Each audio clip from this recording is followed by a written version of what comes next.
Back to 755 is real. I'm David O'Brien, Braves writer for The Athletic. I'm with my co-host, Eric O'Flaherty, former Braves lefty relief sensation with the sub-1 ERA 1 year. What's up, Eric? Nothing. Turned into an old man doing a lot of yard work and retirement stuff, so nothing exciting. You don't think you could go out and get a sub-2 ERA now? No, no chance. No, I mean I'd be throwing. That's the crazy thing is I'd be throwing slow. When you used to throw 94 left-handed, it was hard, and now it's below the hitting speed. But nobody would be used to it though. Yeah, I might actually have that benefit, but I'm What not you putting up feature a now. two. I might be able to hang around. Well, let's get right to it, man. The topic of the day, or especially of the topic of last night. Man, listen, I cannot be accused of being wishy-washy on the subject of MLB replay. If anybody who's followed this podcast knows, I've been unwavering in my criticism of it. I've said since day one, and now more than ever, I say it is time to abolish it or overhaul it because it's bullshit the way it's used. It Your sucks. thoughts? It sucks, man. I mean, it takes 5 minutes and they get the call wrong 95% of the time. The whole yeah, I just feel like there's such a lack of accountability with it, and there's definitely some protecting the umpires. I don't know what their scoring system is or whatever, but they never overturn it unless the guy's out by 4 steps. The first baseman dropped the ball and came off the bag. Otherwise, the call stands every time. It's like, what's the point of this? That's the inherent flaw. That's it right there. Yeah. Is this they hide behind it having to be 100% for them to overturn a call? That's the problem with having umpires make the decision. And if there are going to be umpires making the decision, the solution, as Dansby noted last night, I think is pretty simple. You don't tell the umpires what the original call was. Nope. You tell New York to look at the replay and make the call. Therefore, you're not overturning. You're not going against your brethren. You're not saying your fellow umpire was wrong, because in their heads, I just don't think they can do it. I mean, the umpires union is so strong. The umpires are so close together, such a tight knit fraternity, that it is an inherent flaw for it to have to be 100%, because last night was 100%. I mean, you can't show me one angle where it looked like Alec Baum's foot touched the plate on that play in the ninth inning where the Phillies scored the winning run when Baum tagged up on Didi Gregorius's pop fly ball to shallow left. 2-hop throw from Azuna. Wasn't a great throw, but it was pretty much on target, and it was in time. I mean, he made the tag, and the play was called safe. And because it was called safe, the umpires have to have 100% to overturn it, and they decided they couldn't overturn it. I mean, I don't know what 100% would be. I mean, exactly. You can't tell me they don't have the technology John Boy has. I saw his video this morning. He took all 3 angles and synced them up so you could see from different angles the foot. Whenever people thought it possibly could have been touching the plate, the other angle showed it was still up in the air or off to the side. So I don't understand. They have this special replay room with all these top secret angles that they kind of hide behind and say we don't see. But then you never even get an explanation. They give the call and they jog back their positions. The manager complains, and then they just say it's not our fault. It was New York. It's almost like it provided even less accountability on the umpire's part. I feel like the umpire that made the call should just watch the replays on the big screen and just decide if he wants to change his mind. The problem is, like you said, they show it on the big screen, and the people at home are watching all these angles, so everybody else sees it. Yeah. Crowd was going crazy. Unless you're a hardcore Phillies fan and you're seeing what you want to see, everybody agreed that he never touched the plate. So if you're an umpire, it's so weak to say it's got to be 100% and it was not 100% in your view when everybody else that saw it comes up with a call, and your call is diametrically opposed to that. It doesn't make sense. You got to use common sense. As umpires, just hang up the phone and look at the jumbotron. Use common sense. Look at the play and go, look, we got it wrong. He's out. I mean, he's out. His foot never touched the plate. He's out. Let's go. Let's keep going. And that's it. Don't take 5 minutes. You blame the and then do that and expect the crowd not to be incensed, which they were last night. Well, they were going crazy because they saw the replays and Exactly. they saw everything you're seeing at home. They didn't show it on the board the first year of the replay, which was even they more. They definitely did yesterday because you could hear the crowd in the background. Oh, they do all the time now. Yeah. Which they have to. You're not going to put that genie back in the bottle. But the problem is, like in the NFL, they explain what the call was, what the ruling was. Yeah.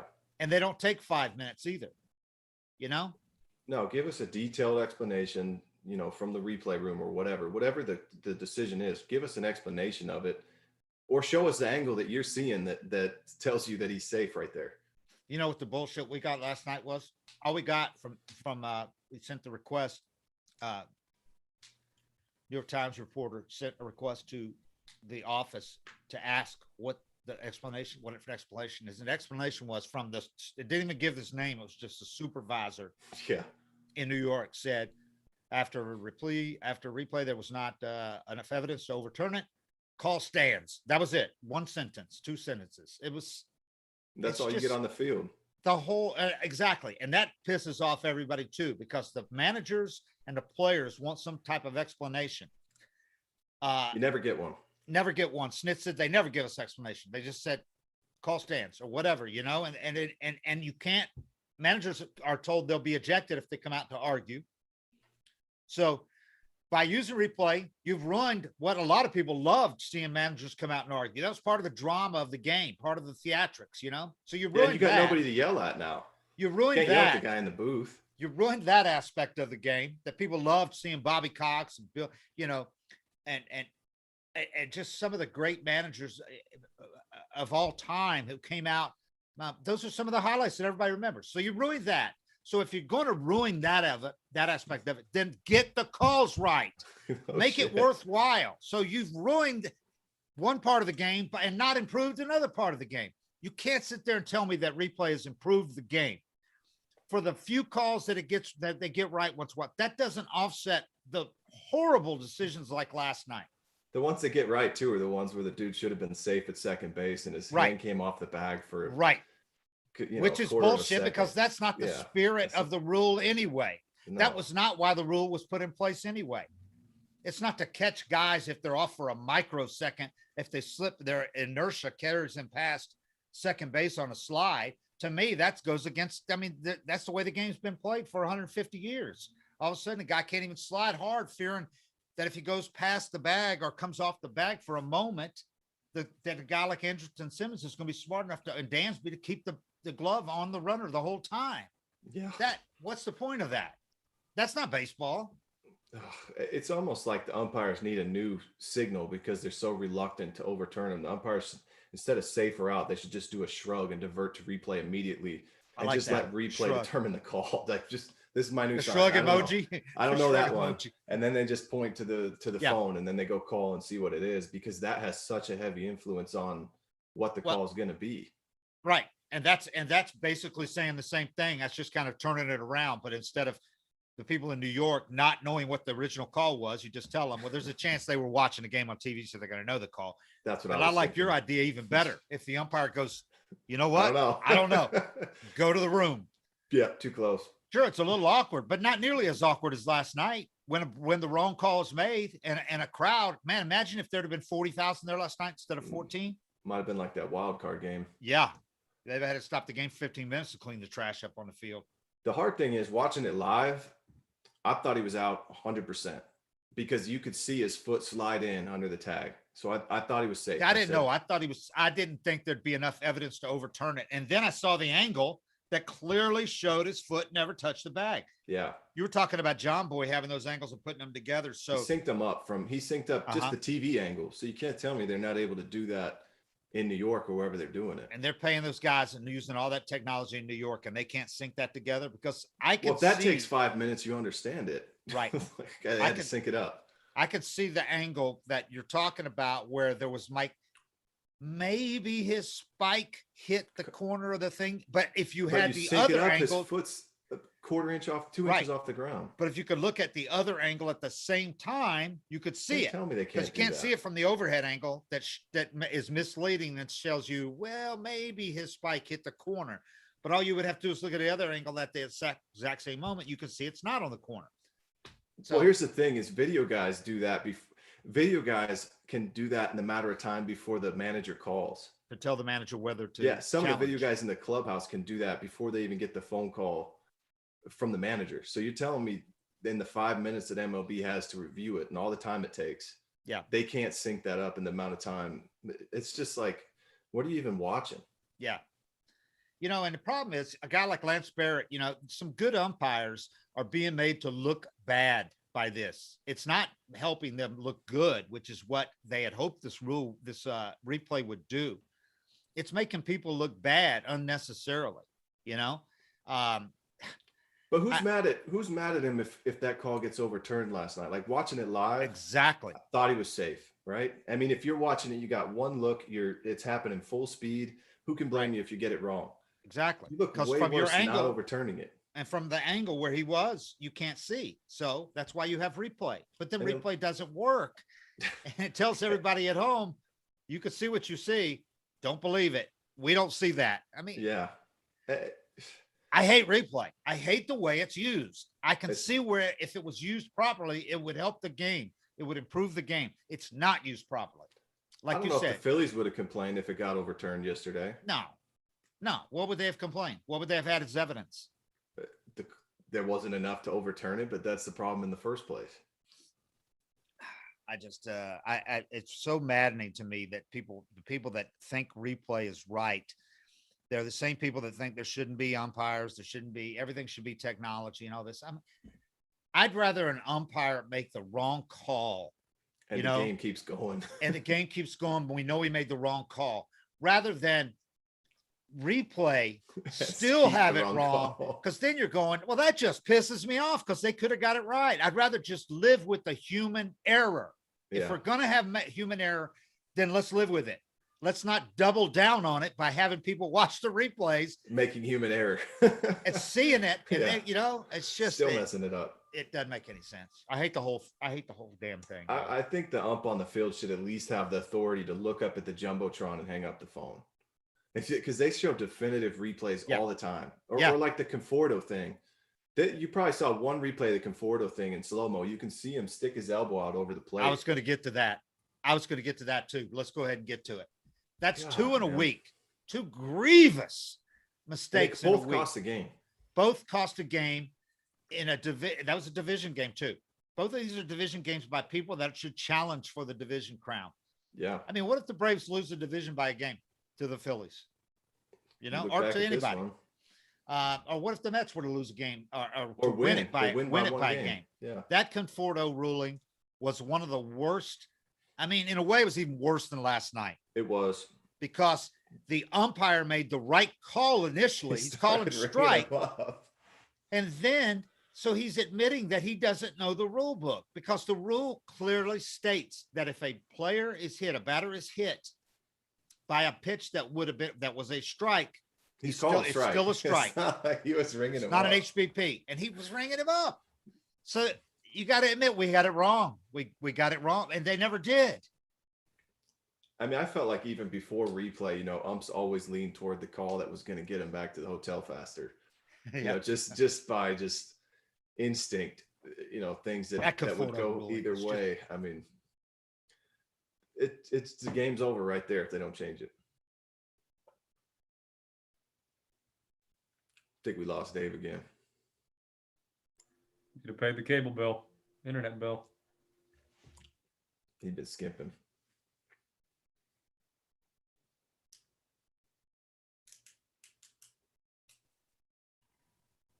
You there, Dave? Yeah. The Conforto call was so bad because it wasn't that he didn't, a lot of batters stand there and let the pitch hit him. He didn't do that. He actively stuck his elbow guard out. It doesn't hurt when you've got that padding on and you get hit by a pitch and you nicks it. It's one thing if it's a ball in off the plate and the guy kind of leans into it a little bit, but when you're about to ring him up, that's and it's the same thing. They don't get an explanation. The umps just shrug and jog off the field and the game's over. And you know what the explanation on that was? You can't replay that. You can only replay whether it hit him. That's it. And the replay showed it hit him. Well, that's again, apply common sense to this I know. replay rule. You don't have all these nuances where you can only replay whether it hit, review whether it hit him. No, also review whether he tried to get hit and he should be out. That should replay you should be allowed to replay everything. Well, that's the other side of it. Sometimes they'll be reviewing something totally different. Yeah. And the replay shows he came off the bag later or something else is there, and they can't even use that because that's not what they're reviewing, you know? Well, it's like, it was so stupid because they went to the replay on the Conforto. They went to the replay, watched it, and then they signaled to the bench, yes, he said it hit him. Well, we knew it hit him, you idiot. That wasn't the question. Oh my it's God. frustrating. It's frustrating. So I understand Braves fans. I mean, I do not agree with throwing shit on the field. I mean, because somebody threw a bottle. It hit the netting, but they threw a bottle. And Dansby was pissed, I'm sure, because players have kids there, you know, and there's not much chance it's going to hit one. But what if it did? Kids we saw people getting smoked in that wild card game. I mean, it rained a lot harder, but right. We were in the dugout trying to peek up, and if you looked across like under home plate or anybody who was sitting close to the field, yeah, if they didn't get enough on it, I mean, I probably saw 4 or 5 people wear water bottles or beer cans off the back of the head. So yeah, I mean, he's right in that category. Yeah, so he threw a bottle and hit the netting. That's supposed to protect fans from the foul balls. Well, it protected anybody on the field from the bottle, but there was just mostly just trash. And it wasn't a lot. It wasn't like because there's only 14,000 people there because of COVID, but it wasn't like the infield fly game, but there was trash. They stopped it briefly, and and they chanted bullshit like they do at a football game. You don't hear that much at a baseball game, but I understood them being upset because I mean it cost them a game. I mean you're out there on a Sunday night watching a game. You're there for game too. You're there for 3 hours. That's a problem. That's the thing, back and forth with the home runs. Acuna superhuman hits a home run to tie the game. And the Braves have a chance, are going to have a chance to win it in the 9th. If nothing else, it goes to extra innings. And as the home team, you got the advantage. So, and as Dansby said, we felt like they took it out of our hands, Yep.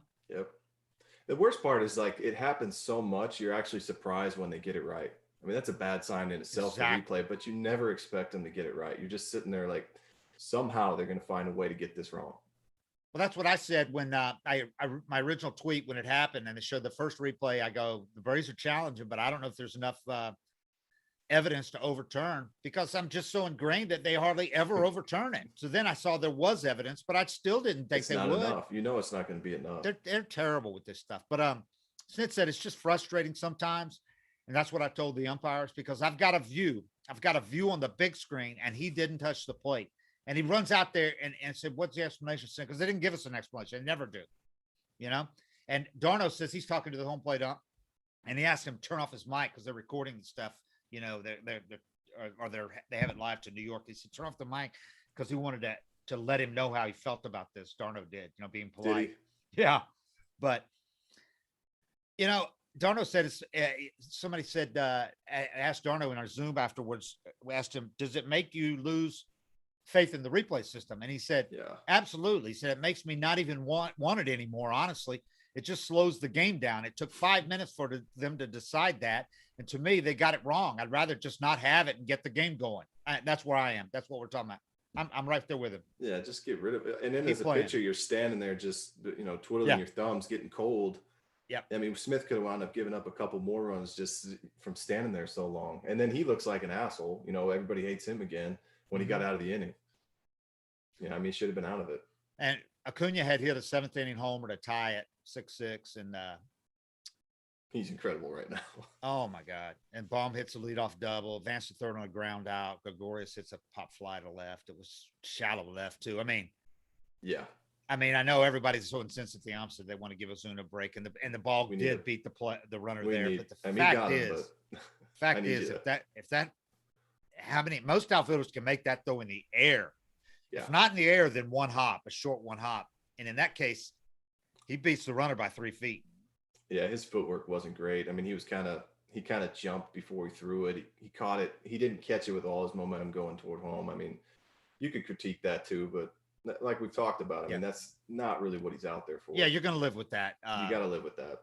It was fairly accurate. It was accurate enough to make the tag, but you know, yeah, if you, that's why you have your worst outfielder in left field. But I mean, if Acuna's out there, I mean, he used to be a left fielder. He starts Bombs out by 5 steps. Yeah, he makes the throw in the air. And there's quite a few left fielders that do. But anyway, it was a chance. You know, the thing is, the Braves would have a 5-game winning streak, and they would have swept the series. So yeah. So you know, you feel like it hurts. If you're the Braves, it feels like it hurts your momentum. They'll come back out. Like Dansby said, though, the good thing about baseball is you get a chance to play again today. It's not like the football next day, where you'd stew on that for a week. But yeah, it's they're in good shape. I mean, Freddie's starting to hit. He's getting hot, Yeah. but Ozuna's 4 not of his hitting. 5 hits have been homers. Yeah. I mean, you got Freddie and Ozuna hitting in the hundreds or low 2s, and you're still only a couple games back. And gonna Ozzy be fine. is still. He hit the 2-run homer last night, but he has done nothing before that. Yeah. Dansby isn't hitting much. Austin Riley's not hitting. You go up and down the carrying the lineup. offense. I mean, Acuna's the only guy hitting. He's carrying the solid right offense. now. Cunha and the Yeah. pinch hitters have carried the offense. Yeah. Yeah, That's not gonna hold up. No, They'll start obviously. hitting. But last night they had a chance to win. They had a real good chance to win on a night where Drew Smiley gave up 5 hits and 5 runs in 5 innings. So, you know, you can't really put it on the offense. They scored 6 runs. Yeah. So, Smiley said it's a shame to end a game like that. In real time, it's obviously bang, bang. Lance is right there in position, making the best call that he can. But we have 5 different angles on a national televised game, and it's clear that his foot didn't touch the plate, that it was on the chalk. Everybody saw it and sees it. Everybody knows it. And for MLB not to overturn that, it's embarrassing. Why even have replay if you can't overturn that? That's the way I feel about it. I think everybody feels that way. There's 5 different angles. It's clear he didn't touch the plate. That's why I like the shrug sign. Just don't even make a call. Just go to replay, and then at least they can just do a fresh look at it and get it right versus having to protect the guy. All you needed to know was Baum was asked if he thought he was safe. Yeah. He said, I was called safe. That's all that matters. Come on, man. That's as guilty as you get. Plead the It's like fifth. trolling us, man. Yeah. I thought Dansby, like you said, he had a good comment. He said, if they feel that there's something even remotely that could, I guess, not overturn it, they just keep the call the same, which is what they're instructed to do, right? So if anything, the change could be the people in New York, don't know the call, and they just make a call based on what they see on replay, not what's actually called on the field. That's one solution that I know people have tossed out before. I like it. I like it too. Acuna. He's he showed up to camp in great shape, and he's off to this, he started out 2 for 12 in his first 3 games. And then since then, he's been the best player in the majors since then. And certainly in the National League. Among 93 qualified he had multi-hits in all 3 games in the Phillies series, by the way. Among 93 qualified NL players, that's those with at least 3.1 plate appearances per team game, Acuna leads the league with a 1378 OPS. Also leads the league in batting average, 444, slugging percentage, 917 he's slugging, hits 16, extra base hits 9, and total bases 33. Leads the league in all those. It's our weekly, it's way too early, but I'm going to do it anyway. 40-40 update. He has 4 homers and 2 stolen bases through 9 games, which is on pace for 72 homers and 36 RBIs. 36 bags. I'm sorry. Yeah. 36 stolen bases. Yeah. 72 So he's homers. got to up that a little bit. He'll still like 4 in one game though. Right. But it's still, if he gets 1 in the next game, he's way ahead of pace again. Yeah. So the most impressive thing I think I've seen him do maybe in his career is beating out that ground ball yesterday. yes, was going to get to that.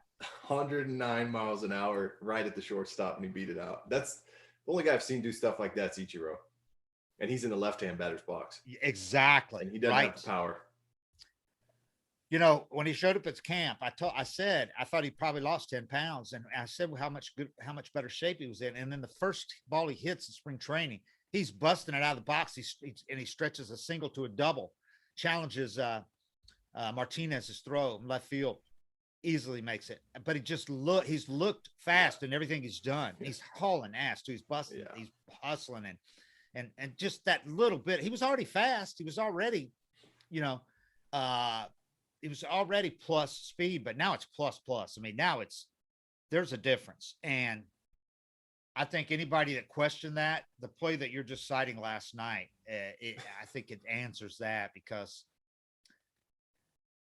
that was a routine ground ball to Didi Gregorius. And I It wasn't thought a two hopper either. It was smoked right at him. 109 miles an hour off the He bat. could have been a step out of the box when it got to him.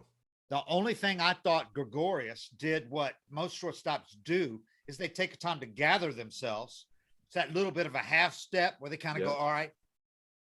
That's the only thing he could have done differently, because he's just not used to doing that, is kind of rush the throw a little bit, or, I mean, because he's got a decent arm. He threw it at 88.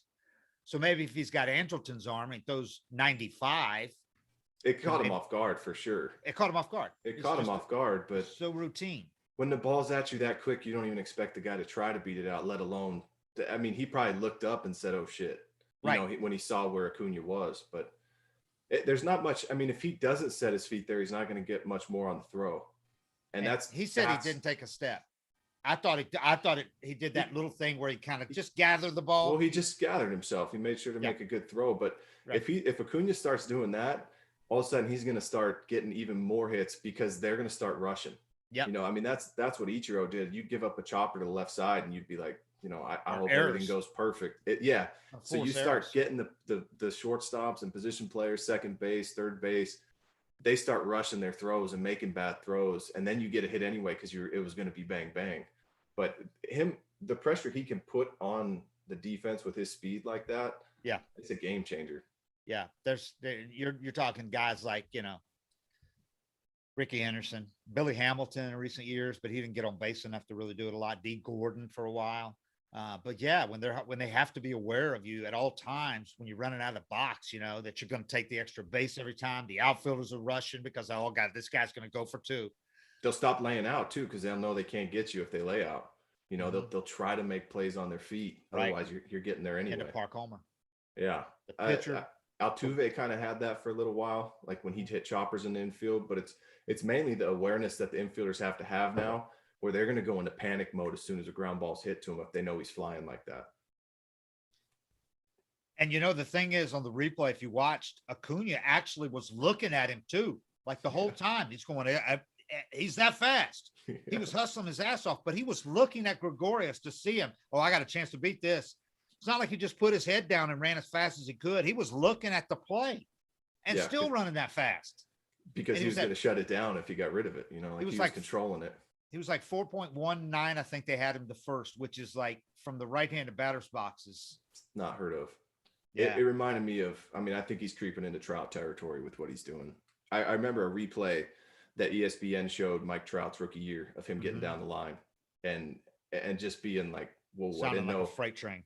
Well, I knew he was fast, but then I didn't know he was that fast. And I think that's kind of that's the message that'll get around the league too. When you see him do that on 109 miles, it wasn't a three hopper to shortstop. It was 109 miles an hour. He had to be maybe a step or two out of the box when Didi had control of the ball, and he still beat it out. And it was to Didi's throwing side. It wasn't like he was had to make the Jeter play or the Andrelton play, going out in shallow left field and throwing it. He'd have no chance. He couldn't have beat that by 5 steps. Yeah. He is going to his left, routine grounder. That's the most impressive thing I've seen him do so far with everything he's done. That and the batting practice round at the All-Star game. Going Oppo Taco. Yeah, that was that was pretty just having fun going opposite fields. in a home run derby. 30 homers in the derby opposite field. Home run derby out batting practice. Smiley said you've had a chance now to watch him, since spring training started. What have you thought of Acuna? Said the guy's absolutely amazing. I caught a glimpse of it in 19 when I was with the Phillies, and I've seen it in spring and just through the first couple of weeks of the season. He's a generational talent, and it's exciting to get to watch him every day. He said he's one of a kind. It's truly impressive. Yeah. It's like you can't talk about him enough. I think people maybe around the game get sick of hearing about him, but then you see a play like that, and you see him hit the home run, and you start realize what you're looking at. They had him at 31 feet per second. I know people for StatCast, and people are going, okay, what does that mean? But Yeah, what 30 miles is the per elite. hour is that? 30 is the elite. 30 feet per second, and he was 31. So, um, Andrelton Simmons throws him out. Yeah, a couple others do, but not just your average shortstop on that play, because Gregorius is an average shortstop. He was a Gold Glove finalist a few years ago.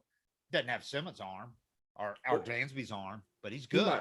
He might get him too if he knows he's going to be running like that. Right. He might change how he approaches that ball, but Rush you just assume when it's hit that hard, you assume you have all day, and he's quick. So he didn't take a lot of time, but even that little extra hesitation he had, or that little extra second gathering himself, I mean, it cost him. He got a hit.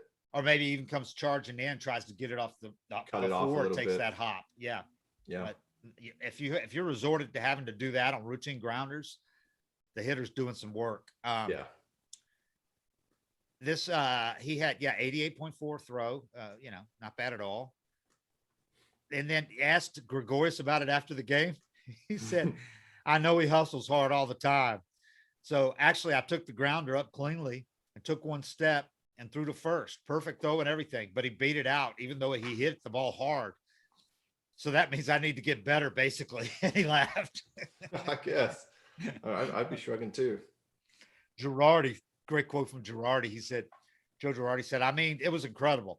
And I know Didi took an extra step maybe, but I didn't think he took that much extra time. He must have really got out of the box extremely well.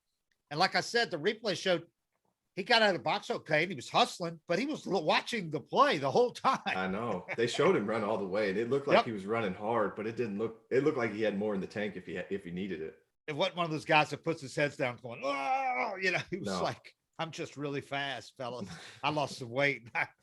I'm world-class speed now. He's floating right now. Yeah, that was crazy. I asked Snit, I said, how many guys have you been around, or how many guys have you seen that could turn a routine grounder like that into a base hit? And he said, he's probably the only one I've been around. He said, that second gear he's got is something else. He said he remembered him doing the same thing on that ball. Remember in Boston when he got hurt, when he hit first base and hyperextended his knee, rookie year? He said he remembered the same thing on that play. But he was a little out of control on that one. This time, he didn't look out of control at all. It was smooth. Yeah. Anytime he extends, though, I think of Boston when he extends that lunges, that last step, like he did last night. But every time he does that, I kind of go, oh, because I remember that play in Boston was so ugly. Well, I wonder if that's been in the back of his head for a few years too. Yeah. I mean, you think about that stuff as a player, but he's going full bore. He's now. fearless, though, man. Yeah. A lot of players would never run like that again at first base, and make that lunge. They would run through the bag without lunging for that. He's fearless. So that was another thing. One of the most amazing things I've ever seen from Acuna was how he did not get hurt at Boston severely. I mean, he was out like 3 or 4 weeks, but when he did it, we thought for sure that's it. That's it. ACL surgery. How many ligaments did he tear on that play? Because that was awful. Hyperextended, flipped him up in the air. Then he landed on his shoulder. Next day, our X-ray showed nothing. Right his hyperextended. It'll probably be out a few weeks. I don't know how much time he missed, but it wasn't that much. But a lot of guys. He's out for the year. Most guys are on that play. But it was another highlight we've seen for Acuna in the first 10 days of the season that have seen him do highlight reel moments with his legs, his glove. I mean, he's made a couple of catches that have been some of the best he's ever made. His arm, which is an absolute weapon in right field. And, of course, his bat. He's got 14 hits in his last 24 at-bats and had 3 doubles and 2 homers in the series against the Phillies. Well, that's the other question you asked, too. Not just how many guys have you seen that can beat out that ball, but how many guys have you seen do that can play his defense and hit for the power, like that total package. 5 tools all the way. I don't know if I can name anybody because the guys I've seen do it, like Ichiro, I mean, he could have hit some homers if he wanted to. He had more power than he let on, but for the most part, I mean, he wasn't the threat Acuna was when he gets in the box. I mean, you knew he was going to try to hit a single. Yeah, Tatis can run. I don't think he's quite as fast as Acuna. Not like that. No, and Soto can run, but not like that. Nobody can run like that right now. D. Gordon could run. The only guys that can are slappy punch and Judy hitters. Yeah, they can't hit for power. Yeah, nobody's a 40-40 guy beating out 109 mile an hour ground balls to shortstop. Right, and Trout's not doing that anymore. Not anymore. Like that. No. Yeah, And I mean, he won't be doing that 8 years from now, but it's He might fun not to be watch doing it while it 4 years lasts. from now. Yeah. So everybody should enjoy it while they can, because Acuna Take is, it in. man, he is nightly. If I had season tickets, that'd be worth it right there to pay to watch this guy. I don't think there's a more entertaining player in baseball. I mean, you say Tatis, he's flamboyant and dances and all the stuff, and he's terrific. Soto's the best all around hitter, maybe, but none of those guys is as entertaining, I don't think, in the field and at the plate and on the base pass as Acuna is. And then he does all the histrionics too, that has fun out there, that is so energizing that little kids just love him. Even if he wasn't as good as he is, little kids would love him. Yeah, but you can watch a whole game and he's got a chance to do something either in the box or on every play on defense. Like there's always a chance he makes an impact from somewhere with one of those crazy tools. That homer last night, by the way, was to center again. And that's what's amazing is all 4 of his homers this year have been gap to gap, 2 of them straight center, but all of them have been fat part of the field. No cheapies.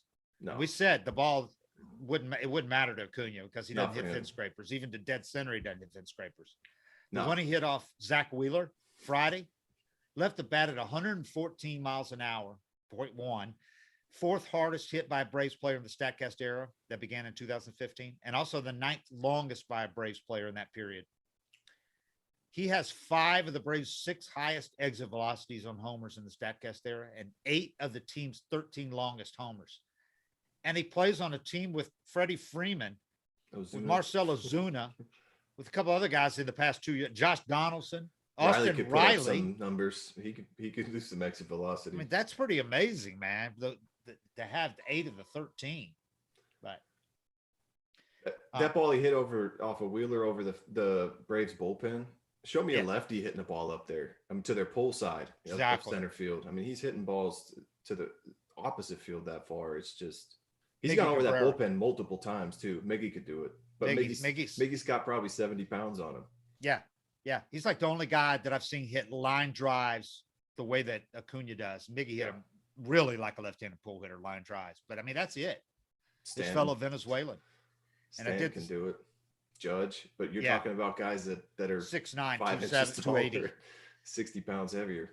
And I did the stats, going into the season, even before what he's done this year. Acuna was ahead of Miggy at the same part of his career, 300 some games in, which is pretty amazing, because Miggy started out fast. But Snit was asked last night about, we've seen Acuna do these amazing things that he's done physically and all that, but he was asked if mentally Acuna hasn't also grown as a player and become a smart baseball player, not just an incredibly talented, gifted player. And Snit said, yes, because I've seen the growth. I've seen the maturity, especially this year when he came to camp and just the daily work ethic. He's always a kid that I've said, God bless him, he's going to have fun playing the game.